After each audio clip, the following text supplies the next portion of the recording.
तो अगर आपको अपने जीवन में कुछ सकारात्मक बदलाव चाहिए तो इसका बेड़ा भी आपको ही उठाना पड़ेगा। कोई दूसरा व्यक्ति, कोई ऐसा वरदान आपके जीवन में नहीं आने वाला है कि आप शांत चित्त बैठे रहें और एक दिन आपके जीवन में क्रांति घटित हो जाए। यानी कि आपके पास दो रास्ते हैं। पहला ये कि जो कुछ जैसा चलता रहा है और जो कुछ जैसा चलता रहेगा उसको एज इट इज़ एक्सेप्ट कर लीजिए। या फिर अगर आपको लगता है कि ज़िंदगी अपने मन मुताबिक जीनी है तो इसके लिए खुद खड़े होइए और इसका बेड़ा उठाइए। और जीवन में कुछ कार्य ऐसे भी होते हैं फ्रेंड्स, जिनको कर देने से अपना ही नहीं, सारे परिवार का या यूँ कहिए कि एक पूरे समुदाय का जीवन बदल जाता है। तो अपने बड़े लक्ष्यों की ओर केंद्रित रहें, उस पर प्रयास करते रहें और कभी भी मेहनत करने से ना घबराएं। साहस रखें और जो बाधाएं आपके सामने आएंगी, अगर उनसे आप टकरा गए तो निश्चित रूप से एक दिन जीवन में वो भी आपको हासिल होगा जिसकी आप अभी तक सिर्फ कामना कर रहे हैं। नमस्कार दोस्तों, स्वागत है आप सभी का स्टडी विद ज्ञान प्रकाश में। देखिए, ग्रुप सी और डी के अंतर्गत कुल 73,333 पद भरे जाएंगे और ये जो भर्तियां आने वाली हैं ये पुलिस विभाग, गृह मंत्रालय और भी कई अन्य सारे विभाग हैं। और इसके लिए बाकायदा मतलब पूरी जो स्कीम है वो जारी कर दी गई है। और इसकी भर्ती कौन करेगा, कब होगी, इसके बारे में आगे मैं आपको जानकारी प्रदान कर रहा हूँ। लेकिन उसके पहले आप ध्यान से देखिए कि यहाँ पर पीटी में 3 परीक्षा केंद्र बदले गए हैं। पीटी में 3 परीक्षा केंद्र बदल गए हैं। तो उत्तर प्रदेश अधीनस्थ सेवा चयन आयोग की पीटी की परीक्षा, जिसको आप लोग यूपी पीटी भी कह रहे हैं और अखबार वाले इसको यूपी टीटी लिख रहे हैं। तो देखो यहाँ पर क्या है ना कि 3 परीक्षा केंद्र हैं, श्रावस्ती में है, बलरामपुर में और लखनऊ में, वो बदल दिया गया है। इसके बारे में मैंने कल शाम को ही एक वीडियो के माध्यम से आपको बता दिया था और नोटिफिकेशन मैंने शेयर कर दिया है। कहाँ पर? टेलीग्राम चैनल स्टडी विद ज्ञान प्रकाश पर, वहाँ पर जाकर देख लीजिएगा। तो श्रावस्ती, बलरामपुर और लखनऊ में जिन अभ्यर्थियों के परीक्षा केंद्र बदले हैं उनको दोबारा से अपना एडमिट कार्ड डाउनलोड करना होगा। बाकी जो अभ्यर्थी हैं उनके लिए कोई मतलब उनको कुछ नहीं करना है, उनका जो एडमिट कार्ड है जो था वही रहेगा। ठीक है, तो ये जानकारी है यूपी पीटी के बारे में। और यहाँ पर आपको बताना चाहेंगे कि केंद्र सरकार के विभिन्न विभागों में ग्रुप सी और डी के अंतर्गत कुल 73,333 रिक्त पदों पर भर्ती करेगा कौन? कर्मचारी चयन आयोग। तो 2022 के कैलेंडर में गृह मंत्रालय में सर्वाधिक 28,825 पदों पर भर्तियां हैं। बाकी जो भर्तियां हैं किन किन पदों पर होनी है वो मैं आपको यहाँ पर दिखा देता हूँ। 24,605 पद तो कांस्टेबल जीडी के लिए हैं। और यहाँ पर देखिए कुल मिला के 20,814 पद ये सीजीएल ई में है, कंबाइंड ग्रेजुएट लेवल एग्जाम के लिए। 6,433 पद हैं कांस्टेबल एग्जीक्यूटिव दिल्ली पुलिस में। 4,682 पद हैं एमटीएस में, मल्टीटास्किंग स्टाफ में। 4,300 पद हैं sub inspector central police organisation में। और 2,960 पद हैं combined higher secondary level exam यानी कि सीएचएसएल में। तो इसके लिए देखिए जो जानकारी प्राप्त हो रही है कि कर्मचारी चयन आयोग अपने भर्ती कैलेंडर वर्ष 2022 में 73,333 युवाओं को नौकरी देगा। केंद्र सरकार के विभिन्न विभागों में ग्रुप सी और डी के पदों पर भर्ती के लिए आयोग को केंद्रीय मंत्रालयों और विभागों से रिक्तियों का जो ब्यौरा प्राप्त हुआ है उसके मुताबिक सर्वाधिक 28,825 पद गृह मंत्रालय के अधीन विभिन्न विभागों में हैं। दिल्ली पुलिस में कुल 7,550 पदों पर भर्ती की जाएगी। हालांकि पदों की संख्या अभी भी घट बढ़ सकती है। कार्मिक लोक शिकायत और पेंशन मंत्रालय के अंडर सेक्रेटरी गौतम कुमार की ओर से एसएससी के अध्यक्ष और सभी मंत्रालयों को 30 सितंबर को भेजे गए पत्र में रिक्त 73,333 पदों को मिशन रिक्रूटमेंट मोड में जल्द भरने के सुझाव दिए गए हैं, यानी कि इन भर्तियों को जल्द से जल्द पूरा किया जाए। आयोग 2022 के कैलेंडर की अधिकतर भर्तियों के विज्ञापन जारी कर चुका है। दिल्ली पुलिस में मल्टीटास्किंग स्टाफ सिविलियन 2022 भर्ती के लिए 7 अक्टूबर से आवेदन शुरू हुए हैं। कंबाइंड हायर लेवल यानी कि सीजीएल की जो बात चल रही है तो सीजीएल एग्जाम 2022 के लिए 5 नवंबर और सेंट्रल आर्म्ड पुलिस फोर्स में कांस्टेबल जीडी और आसाम राइफल्स में एसएसएफ और राइफलमैन जीडी भर्ती 2022 के लिए 10 दिसंबर 2022 से ऑनलाइन आवेदन शुरू होंगे। और इसी के साथ देखिए यहाँ पर यूपी और बिहार के युवाओं में इन भर्तियों को लेकर काफ़ी होड़ रहती है। तो उत्तर प्रदेश और बिहार के युवाओं और सरकारी नौकरी की सर्वाधिक होड़ रहती है। बात जब केंद्र सरकार की नौकरी की हो तो इनके बीच की प्रतिस्पर्धा जुनून में बदल जाती है। यही कारण है कि केंद्र सरकार के विभिन्न विभागों में ग्रुप सी और डी की भर्ती करने वाले कर्मचारी चयन आयोग की भर्तियों में सर्वाधिक आवेदक यूपी और बिहार से रहते हैं। प्रयागराज स्थित एसएससी के मध्य क्षेत्र कार्यालय के माध्यम से इन दोनों राज्यों में चयन प्रक्रिया संपन्न होती है।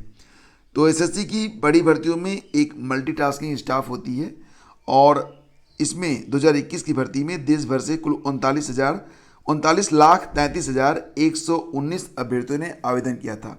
खास बात यह कि इनमें से 13,79,957 यानी कि 35% से अधिक सिर्फ यूपी और बिहार से हैं। तो ये वे वैकेंसीज होती हैं जो लाखों अभ्यर्थियों का सपना होती हैं और इसके लिए करोड़ों की संख्या में आवेदन आते हैं। तो दोस्तों 73,333 पद ये कम नहीं होते हैं और ये जो भर्तियां आती हैं ये वाकई बहुतों की लाइफ का एक ड्रीम होती है, सपना होती हैं और कई लोगों के जीवन को बदल देती हैं। तो लगातार जो है जो कुछ भी अवसर आपके सामने आते हैं उसका सदुपयोग करते रहिए। निश्चित रूप से एक दिन आपका भी सपना जो है वो पूरा जरूर होगा। आगे बढ़ते हैं और देखो यहाँ पर उत्तर प्रदेश के आपको पता होगा जूनियर हाई स्कूल में प्रधानाध्यापक और सहायक अध्यापक भर्ती के लिए जो रिवाइज्ड रिजल्ट जारी किया गया उसके बाद ये जो प्रक्रिया है लगभग ठप सी पड़ गई है। अब करना क्या था, अब इसकी जो फाइनल मेरिट थी वो एकेडमिक और परीक्षा के अंकों के आधार पर तैयार करके इसके मेरिट को तैयार करना था और उसके बाद नियुक्ति की प्रक्रिया शुरू करनी थी। लेकिन बहुत सारे अभ्यर्थी लखनऊ और प्रयागराज के बीच में चक्कर काट रहे हैं। लखनऊ वाले कहते हैं कि इलाहाबाद जाओ, मतलब प्रयागराज जाओ, और प्रयागराज वाले कहते हैं कि इसकी जानकारी आपको लखनऊ से मिलेगी। मतलब अभी तक तो जो जानकारी प्राप्त हो रही है उसके मुताबिक रिवाइज रिजल्ट जारी होने के बाद ये प्रक्रिया अभी तक ठप पड़ी हुई है। तो यहाँ पर बहुत सारे अभ्यर्थी हैं जो कि लगातार लखनऊ और प्रयागराज के बीच में दौड़ भाग कर रहे हैं, लेकिन फिलहाल अभी जो जानकारी प्राप्त हो रही है उसके अनुसार यही है कि इस भर्ती पर प्रक्रिया आगे नहीं बढ़ रही है। इसके बाद देखिए असिस्टेंट प्रोफेसर भर्ती की परीक्षा तिथि घोषित करने के बारे में भी अभ्यर्थी मांग कर रहे हैं। उनका कहना है कि लगभग 2 महीने के बाद यूपीएचईएससी के जो अध्यक्ष हैं ईश्वर शरण विश्वकर्मा, उनका कार्यकाल समाप्त हो जाएगा।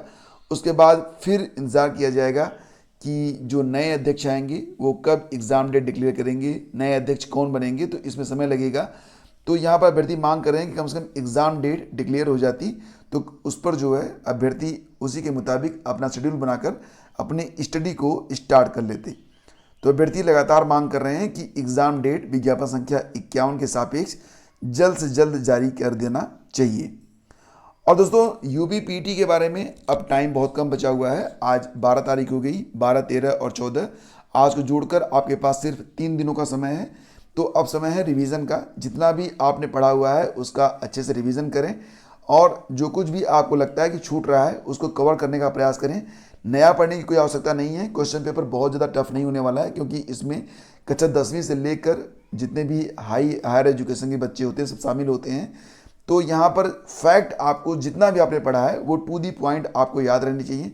ऐसा नहीं कि कन्फ्यूज़न हो जाए। बहुत सारे अभ्यर्थी तो इस बात पर भी कन्फ्यूज़न में रहते हैं कि सत्याग्रह आंदोलन के सभी ने अवज्ञा आंदोलन पहले, मतलब डेट में कन्फ्यूज़न। तो ऐसा नहीं होना चाहिए।